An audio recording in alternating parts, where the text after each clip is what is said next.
8:27 de la mañana, hoy Tertulia Capital con Gonzalo Garnica, con Manuel Romera y con Iván Espinosa de los Monteros. ¿Qué nos estabas enseñando, Iván, ahora que lo estabas viendo en directo? Qué maravilla de tecnología, ¿verdad?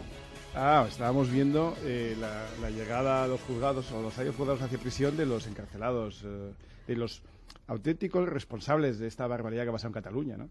Sí, lo estábamos viendo a través del iPhone, enganchando con lo de Apple. Sí. Hay una cosa que me ha extrañado que no ha dicho el analista de Apple, y es que tiene el mayor tesoro de cash probablemente de la historia de ninguna empresa cotizada o no cotizada.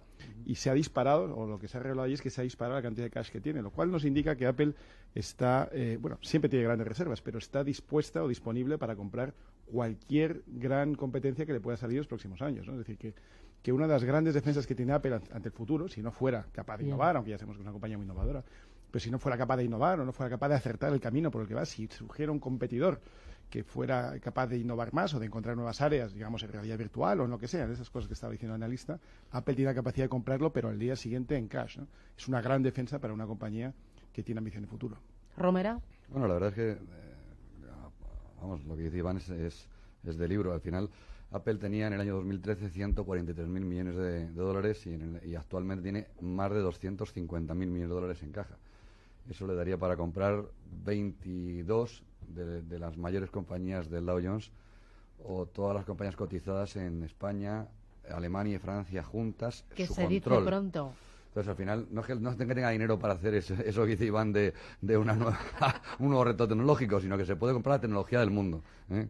Entonces, sí, quizá eso se llama morir de éxito. Al final, cuando dices voy a vender más y vendes más y tienes un producto espectacular y además eres capaz de venderlo por 1.000 euros y generar unos márgenes absolutamente espectaculares, tienes luego que reinvertir el dinero y eso es el gran reto de Apple a día de hoy. Bueno, luego volvemos a mirar a Estados Unidos porque quiero hablar de la reforma fiscal de Trump, también de Jerome Powell, pero antes, capítulo catalán. ¿Qué me contáis? ¿Cómo estáis viendo el panorama en los tribunales? El panorama en la arena política y también en la arena económica, con ese echarle cuenta ya de una vez por parte del Banco de España. Bueno, yo creo que si el Estado son sus distintos poderes, yo creo que aquí ha habido una enorme diferencia entre cómo se han comportado unos poderes y otros. Yo creo que el Poder Judicial se está comportando con absoluta responsabilidad. Para mi gusto quizá un poco tarde, pero en fin, al final con responsabilidad. Mientras que el Poder Político no tanto. Yo creo que hoy se están empezando a ver las costuras de los problemas que trae el haber haber hecho una interpretación del 155 tan limitada, tan condicionada por lo que quería o exigía Ciudadanos de convocar elecciones inmediatamente y las consecuencias que eso tiene, ¿no? Yo creo que ha sido una gran irresponsabilidad convocar elecciones para dentro de 2 meses en las circunstancias actuales, como lo hubiera sido convocar elecciones o celebrarlas después del 11M, o como si hubiéramos convocado elecciones después del 23F. Y además todo esto en un contexto en el que TV3 sigue en manos de los sediciosos y rebeldes. Sediciosos y rebeldes no es un término que he escogido aleatoriamente, sino es por lo que se les está juzgando a todos estos auténticos traidores a nuestra nación. Sí, vamos a ver. Sí, perdón. Por rematar, el 155 era absolutamente necesario. Haber convocado elecciones a los 2 meses era completamente innecesario y va a ser improductivo. Además, puede ser incluso contraproducente. O el gobierno tenía que haber tomado el control de la autonomía catalana, haberlo permitido o haberlo gestionado durante unos meses. Rajoy habló en su momento de 6, a mí eso ya me parecía poco, pero vamos, comparado con lo de ahora, pues ya me parece que no hubiera estado mal. 6 meses de gestión diaria de autonomía. Por supuesto, de toma de control de los medios públicos, por supuesto, intentar normalizar la situación y no celebrar unas elecciones en las que cada día nos despertamos con una noticia del mundo judicial más grave que la anterior, grave aunque correcta. Sí, estoy totalmente de acuerdo y creo que es un gravísimo error haber puesto las elecciones para el 21 de diciembre. Se van a celebrar en un clima, lo damos por sentado, de intimidación a toda la parte catalana no secesionista.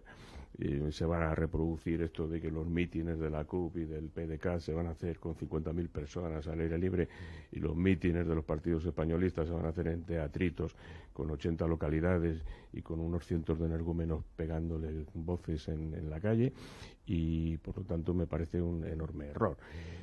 Por otra parte, históricamente en las elecciones autonómicas catalanas, donde, exceptuando las del 2015, nunca votaba más del 65% de la población, frente a las generales en Cataluña, donde la participación se iba al 80%, Pues porque hay un paquete muy importante de electores catalanes que no se sienten concernidos por todo este rollo nacionalista y cuando hay autonómicas no van a votar, ¿no? Entonces poner autonómicas como salida a esta crisis me parece una barbaridad. Además de eso, están la ultraizquierda, los Adas Colau, los Pablos Iglesias, los Carmenas, etcétera, que bueno, pues ya se han quitado la careta y han manifestado que lo que quieren ellos es destruir España, no ya la unidad de España, sino bueno, pues yendo más allá lo que es el sistema democrático en el que vivimos, ¿no? Con lo cual, incluso aunque los partidos secesionistas, CUP, PDeCAT y Esquerra no sumaran la mayoría absoluta, tendrán también los votos de todos estos de En Comú, Podem y toda esta gente que no es más que una ultraizquierda, que por otra parte se sabe que está financiada por países extranjeros. Yo he estado muchísimos años en la COE y esa asignatura me la sé muy bien. Sé que quien financia da las órdenes, quien paga manda. Y les doy muchísima importancia a quienes financian a estos señores. Romera. Yo creo que al final lo que tienen que jugar políticamente, ya que se han planteado estas elecciones nuevas, es que va a implicar en el crecimiento de Cataluña, ¿no? Este secesionismo. O sea, si hay algo que jugar, no es el sentimiento patriótico o no, porque eso, bueno, es un formato, ya hemos visto que vehemente, ilegal e inconstitucional, sino qué va a implicar económicamente. Yo creo que el informe de estabilidad financiera del Banco de España que salió ayer es tan espectacular, que es lo que yo creo que hay que defender en la campaña política, porque además tenemos una ventaja y es que el voto es cerrado en un sobre y no lo ve nadie, ¿no? Por mucho que haya presión sociológica fuera del teatrillo ese que ha comentado Gonzalo. Al final, yo creo que un decrecimiento del 2,5% del PIB en la economía española en el escenario más adverso, o un decrecimiento de las 3 décimas que decía el ministro de Economía en su momento, es lo que hay que jugar, porque eso va a implicar recesión literal, es decir, recesiones de crecimiento de la economía catalana por este secesionismo. Y eso lo que va a implicar ya no solamente las 2.000 empresas que han salido en economía, sino va a implicar claramente un incremento de la tasa de paro. ¿Cuánto? Eso no lo dice el informe de estabilidad financiera del Banco de España, pero vamos, yo me atrevería a decir que con esas recesiones y ese formato de pérdida de crecimiento del PIB, probablemente la tasa de paro en Cataluña se va a multiplicar por 2 en el próximo año y medio. Y eso sí que es de suficiente entidad e importante para el bolsillo del catalán medio, que puede ser que se sienta más catalán que español, pero también imagino que sentirá su bolsillo muy cercano, pues yo creo que es lo que habría que defender en las nuevas elecciones, ¿no? Sí, bueno, sin duda, cuando la rama de un árbol se rompe, el árbol sufre, pero lo que más sufre es la rama, y en este caso no cabe duda que Cataluña va a sufrir muchísimo y España va a sufrir en su conjunto, no solo por la parte que le llega a Cataluña, sino con el resto de España también. Dicho eso, y siendo esto gravísimo, a mí me parece que para esta campaña podrá ser ese el argumento o no, pero de lo que nos tenemos que ocupar para la siguiente generación, es decir, una apuesta o un trabajo para los siguientes 25 años, es volver a restablecer los afectos, las relaciones, volver a explicar la historia, volver a explicar la geografía, volver a tomar el control de la educación. Por eso digo que es que en 2 meses no da tiempo a nada. De hecho, no se tiene intención de hacer nada de esto. No se tiene ninguna intención de retomar el control de la educación o de ejercer la alta inspección del Estado que tiene que tener esa supervisión de la educación aunque estuviera transferida. No hay ninguna intención de tomar el control de los medios públicos. No hay ninguna intención de reparar, de volver a contar la historia como debe ser y no como se han estado contando en los últimos 40 años. Eso es lo más grave, eso es lo más importante, porque por mucho que hagamos elecciones cada 6 meses, si seguimos dejando el relato en manos de los que quieren destruir España, no cabe duda que se irán incorporando cada mes pues nuevos jóvenes que van cumpliendo 18 años que vienen aún peor que aquellos a los que vienen sustituyendo. Es decir, que esto no va mejor si no nos ocupamos de que vaya mejor. Esto no va a ser espontáneamente mejor. Judicialmente, claro que está bien enfocado. Políticamente, pues ya veremos, pero esa no es la esencia del problema ahora mismo. La esencia del problema ahora mismo es volver a explicar, o empezar a explicar, no volver, porque no se ha hecho esfuerzo en 40 años, empezar a explicar las cosas mejor. Y es un esfuerzo que, claro, que tardará muchos años, pero si no nos ponemos hoy, si no empezamos ya, no lo lograremos nunca. Garnica.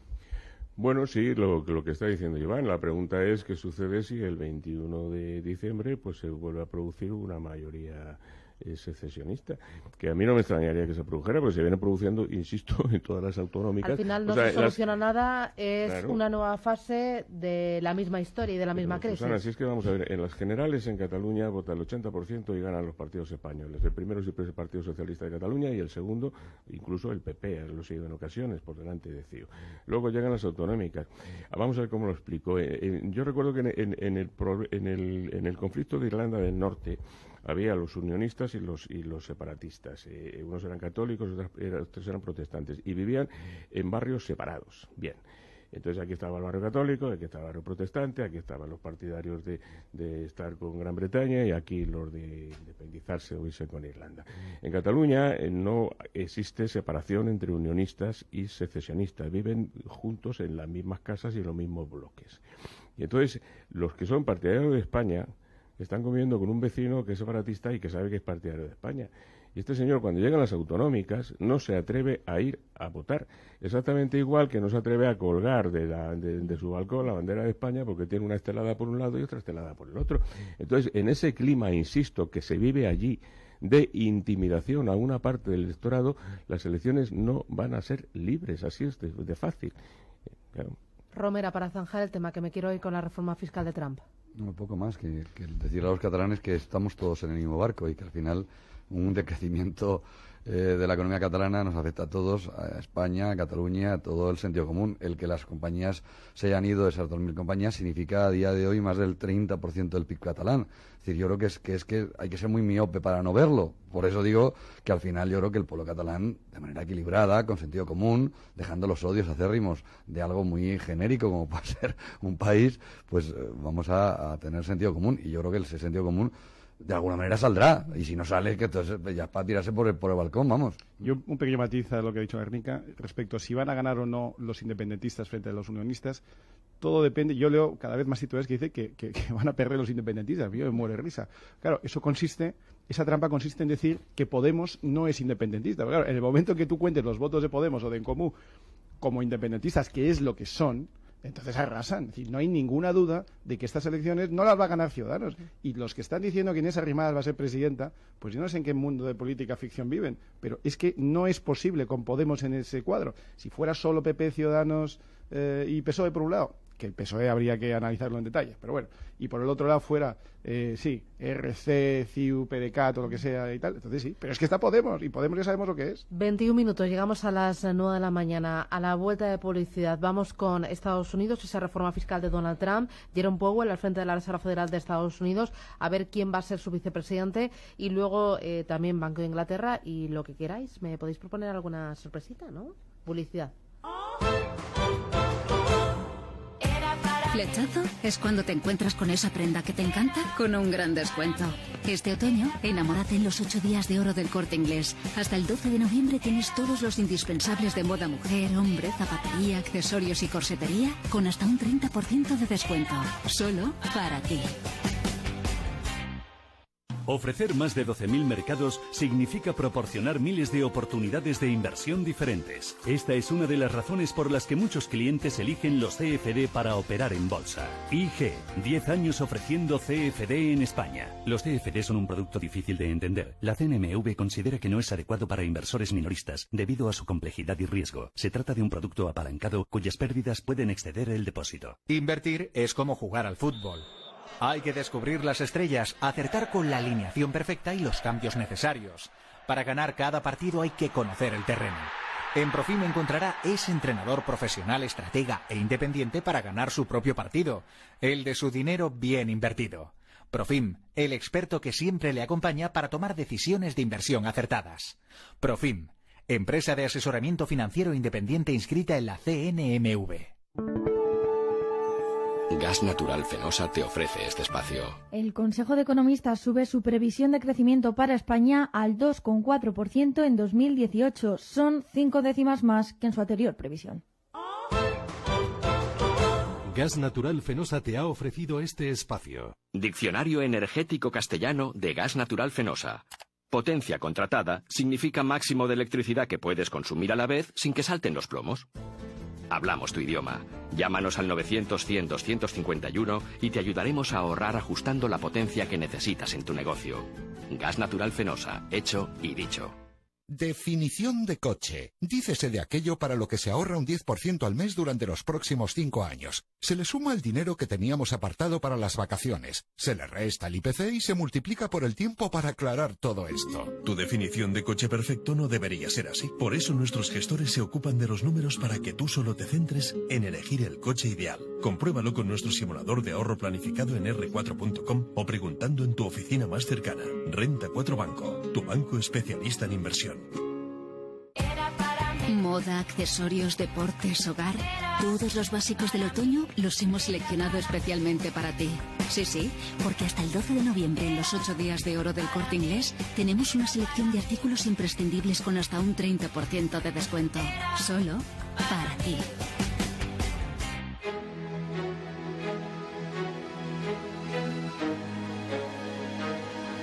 En Radio Intereconomía, la tertulia capital con Susana Criado. El Partido Republicano presentó ayer en el Congreso de Estados Unidos su medida estrella para el año 2017, la reforma fiscal. La norma apunta a bajar varios impuestos a empresas y ciudadanos, aunque para estos últimos también se eliminan varias deducciones fiscales que llevaban años vigentes. En total, la nueva ley fiscal hará que Estados Unidos pierda durante los próximos 10 años 1,5 billones de dólares en ingresos por impuestos. ¿Qué me dice Romera?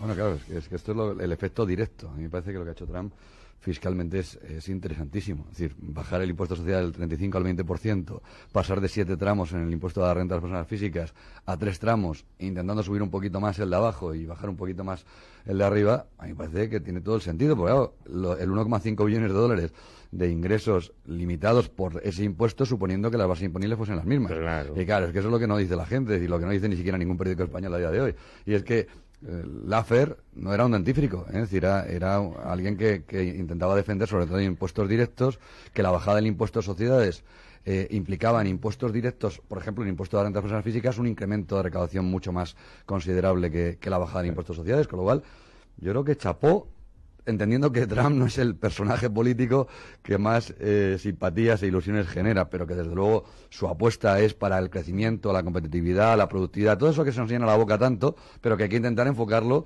desde un punto de vista fiscal, y que además Trump, yo creo que la bajada del 35 al 20 es algo que en España nos lo debíamos de plantear. Es decir, yo creo que en España bajar impuestos a sociedades del 25% yo diría que al 10%, pero vamos, sé que sería muy agresivo para el ámbito político, sería un incremento recaudatorio claro para los siguientes 5 años.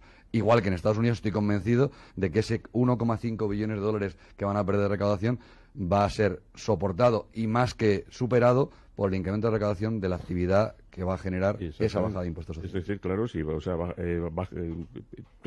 Trump baja el tipo, pero crece la base, y entonces, claro, tú cobras un porcentaje menor, pero de una base mayor, con lo cual yo no creo que ese 1,5 billones de dólares de pérdida de recaudación se vaya a producir. En todo caso, y para que la gente nos entienda, cuando hay una empresa que quiere recaudar más, ¿qué hace? ¿Sube los precios o pone las rebajas? Esto es así de fácil. Oiga, parece una paradoja. Oiga, si usted pone las rebajas, venderá menos, ¿no? Vamos, ingresará menos. Y dice, pues no, pues resulta que ingresa más, porque vende mucho más que cuando no está en la rebaja.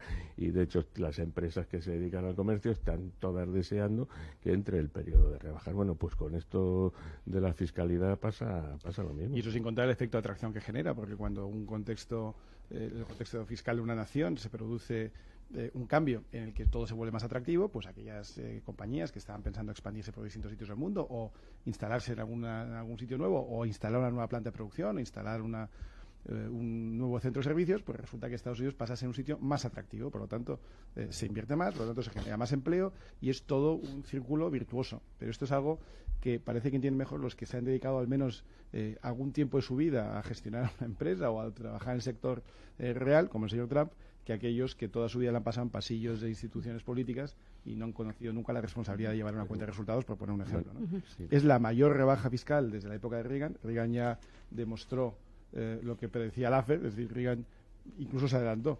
Reagan ya hizo una rebaja fiscal que supuso un incremento de recaudación. Es verdad que luego el gasto en defensa disparó los déficits, pero lo hubiera disparado aún más si hubiera mantenido los impuestos tan elevados, ¿no?